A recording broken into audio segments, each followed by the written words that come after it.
মানিকপুৰৰ চক্ৰ বিষয়া কাৰ্যালয়ত সুশাসন সপ্তাহ উপলক্ষে সভা। বঙাইগাঁও জিলা মানিকপুৰ ৰাজহ চক্ৰ কাৰ্যালয়ৰ উদ্যোগত চক্ৰ বিষয়াৰ কাৰ্যালয়ত অনুষ্ঠিত হয় সুশাসন সপ্তাহ সভা। ভাৰত চৰকাৰ আৰু অসম চৰকাৰৰ উদ্যোগত সমগ্ৰ দেশৰ চৰকাৰী কাৰ্যালয়ত 19 ডিচেম্বৰ তাৰিখৰ পৰা 24 ডিচেম্বৰলৈ অনুষ্ঠিত হ'ব এই সভা।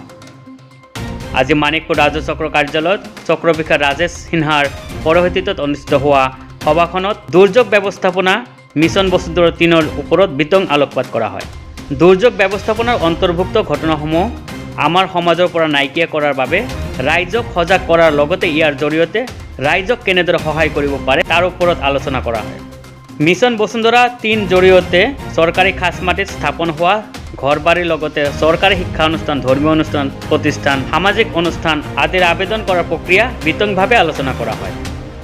আজিৰ সুশাসন সপ্তাহ সভাত চক্ৰ বিষয়া কাৰ্যালয় কেইবাজনো LRS দুৰ্যোগ ব্যৱস্থাপনা ক্ষেত্ৰ বিষয়া, মানিকপুৰ অঞ্চলৰ চৰকাৰী বিদ্যালয়ৰ শিক্ষক শিক্ষয়িত্ৰী, সামাজিক ক্ষেত্ৰত জড়িত লোক আৰু শতাধিক ৰাইজ উপস্থিত থাকে।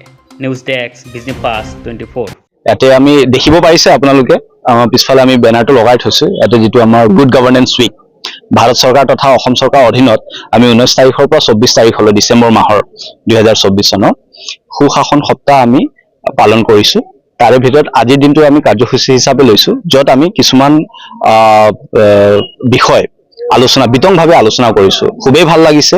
আমি যি হিচাপে মানুহবোৰক আমন্ত্ৰণ কৰিছিলো তেওঁলোকে সেই হিচাপতে আহিছে।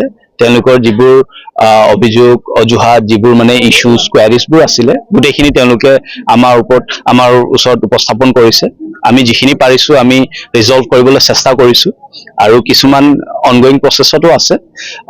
এইখিনিতে আমাৰ ক'বলগীয়া কথা এইখিনিয়ে, খুব বিশেষ তেনেকুৱা নাই। আমি সুশাসন সপ্তাহ হিচাপে মই জনসাধাৰণক অনুৰোধ কৰিছিলো যে সুশাসন কৰিবলৈ হ'লে অকল চৰকাৰৰ ফালৰ পৰা বা কাৰ্যালয়ৰ ফালৰ পৰা বিষয়ববীয়াসকলে যে কামবোৰ কৰি থাকিব তেনেকুৱা নহয়। জনসাধাৰণৰ সহযোগ নোহোৱাকৈ কোনো ধৰণৰ কামেই মানে ভালকৈ এক্সিকিউট নহয় বা হ'ব নোৱাৰে। সেয়েহে মই তেওঁলোকৰ সহযোগটো সদায় যাতে আমাৰ লগত থাকে আৰু আমাক যাতে কোঅপাৰেট কৰে প্ৰত্যেকটো কামতে, তেতিয়াহে যাতে আমি নিজৰ কামবোৰ মানে ভালকৈ ইমপ্লিমেণ্ট আৰু এক্সিকিউট কৰিব পাৰো। চ' সেইখিনি অনুৰোধ কৰিলো আৰু তেওঁলোকেও মানে তেওঁলোকেও কৈছে যে আমি যিমানখিনি পাৰো চৰকাৰী বিষয়ববীয়াসকলৰ লগত সহযোগ কৰিম। তাৰ মাজতে আমি মিছন বসুন্ধৰা 3 যিহেতু চলি আছে, তেখেতসকলক আৰু অকণমান অৱগত কৰালো যে কি সেৱা চৰকাৰৰ ফালৰ পৰা প্ৰদান কৰা হৈ আছে, কি সেৱা তেওঁলোকে এপ্লাই কৰিব পাৰে। চ' গোটেইখিনি সেৱাৰ বিষয়ে আমি বিতংভাৱে আলোচনা কৰিলো। যিসকল মানুহৰ কিছুমান ইছ্যু আছিলে বা কোৱাৰি আছিলে যে কেনেকুৱা হলে কি হ'ব, খাছ মাটিত হলে কি হ'ব, স্কুল অনুষ্ঠান প্ৰতিষ্ঠানৰ পৰা মানুহবোৰো আহিছে, তেখেতসকলো যিখিনি তেওঁলোকৰ মাজত মানে ডাউট আছিলে সেইখিনি আজি ক্লেৰিফাই হৈ গৈছে। কনফাৰ্ম মানে ধুনীয়াকৈ আমি নিয়াৰিকৈ বুজাব পাৰিছো। সেয়ে আমাক ভাল লাগিছে আৰু আমি আগন্তুক সময়ত যাতে এনেকুৱা ধৰণৰ কাৰ্যসূচী আৰু হাতত লয়, বিশেষকৈ গাঁও পঞ্চায়ত লেভেলত বা গাঁৱে ভূঞে গৈ পেলাই যদি আমি কৰিব পাৰো আমি নথৈ আনন্দিত হ'ম। কথাটো কি, আচলতে আমি যিখিনি কাম কৰো পাব্লিক ছেটিছফাই হ'ব লাগে। পাব্লিকৰ যাতে কোনো পলম নোহোৱাকে তেওঁলোকৰ কামখিনি যাতে আমি সোনকালে নিষ্পত্তি কৰিব পাৰো, সেইখিনিয়ে আমাৰ মনোকামনা আৰু সেইকাৰণে আমি এনেকুৱা ধৰণৰ কাৰ্যসূচীবোৰ ধুনীয়াকৈ চলাই লৈ যাবলৈ চেষ্টা কৰো। সেইখিনিয়ে, খুব বিশেষ নহয়। আপোনালোককো অনুৰোধ কৰিম আমাক যিমানখিনি পাৰে সহযোগ কৰিবলৈ। গাঁৱে ভূঞে ভিতৰীয় অঞ্চলত এই আজিৰ যিখিনি আমি কাৰ্যসূচী গ্ৰহণ কৰিলো এই কথাখিনি যাতে স্প্ৰেড কৰিব পাৰে, যাতে মানুহখিনিয়ে যিবোৰ বস্তু অৱগত নহয় তেওঁলোকে আহি পেলাই আমাৰ লগত যোগাযোগ কৰে, যিবোৰ তেওঁলোকৰ জানিবলগীয়া বস্তুখিনি থাকে। চ' সেইখিনি আমি যিমান সোনকালে ছাৰ্ভিচবোৰ ডেলিভাৰ কৰিব পাৰো আমাক ভাল লাগিব আৰু তেওঁলোকৰো যাতে সোনকালে কামবোৰ নিষ্পত্তি হৈ উঠে। এতিয়া 19 তাৰিখৰ পৰা 24 তাৰিখলৈ এইটো 2000 মানে ডিচেম্বৰ মাহৰ 2024 চন।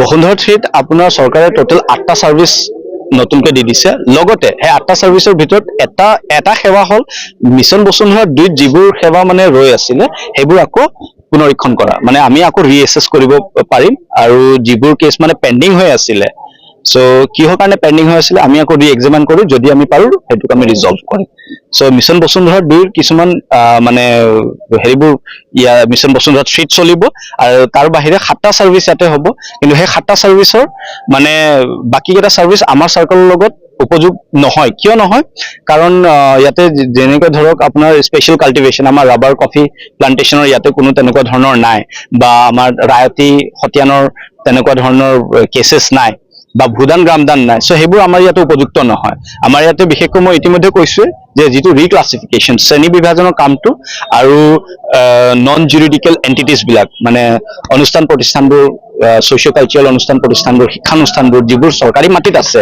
তেওঁলোকক যাতে আমি পট্টাকৰণ দিব পাৰো সেইখিনি লগতে কৈ দিব পাৰো মই আকৌ বাৰে বাৰে কৈ আছো ভিজিআৰ পিজিআৰৰ কথা কিন্তু আমি একেবাৰে উল্লেখ কৰা নাই ভিজিআৰ পিজিআৰ থকা অনুষ্ঠান প্ৰতিষ্ঠানবোৰ এতিয়া চৰকাৰে মানে চিন্তা কৰা নাই যদি পিছলৈ কিবা কৰে আমি চাম সেইটো ঠিক আছে ধন্যবাদ